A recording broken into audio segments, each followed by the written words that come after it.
தெலங்கானா மாநில மக்கள் தங்களுக்கான திருமண ஜோடியை தேடுவதற்கு உதவ அம்மாநில குடும்ப மேம்பாட்டு அறவாரியம் ஜோடோ டாருல் அமான் என்ற பிரத்யேக செயலியை நிறுவி வருகிறது. இந்த செயலி அமலாக்கம் தொடர்பில் அறவாரியம் ஃபேஸ்புக் பக்கத்தில் தகவல் தெரிவித்துள்ளது. மேலும் அந்த செயலி நிறைவு பெறும் நிலையில் உள்ளது.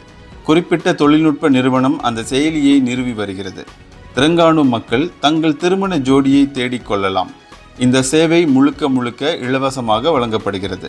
இந்த செயலி அமலாக்கம் தொடர்பில் இம்மாதம் 3ஆம் தேதி பிரத்யேக விளக்க கூட்டமும் நடைபெற்றது எனவும் அந்த செயலி கூறியது. அதே சமயம் இந்த செயலியை பயன்படுத்துபவர்களுக்கு விதிமுறைகளும் விதிக்கப்பட்டுள்ளது. அவர்கள் தெலங்கானா மாநிலத்தில் வசிப்பவர்களாக இருக்க வேண்டும். 21 வயதுக்கு மேற்பட்டவர்கள், திருமணம் ஆகாதவர்கள், தனித்து வாழும் தாயார் தந்தைக்கு மட்டுமே இந்த சேவை வழங்கப்படும் என்று அந்த அறவாரியம் விவரித்துள்ளது. இந்தியர்களின் இதய குரல் மக்களோசை.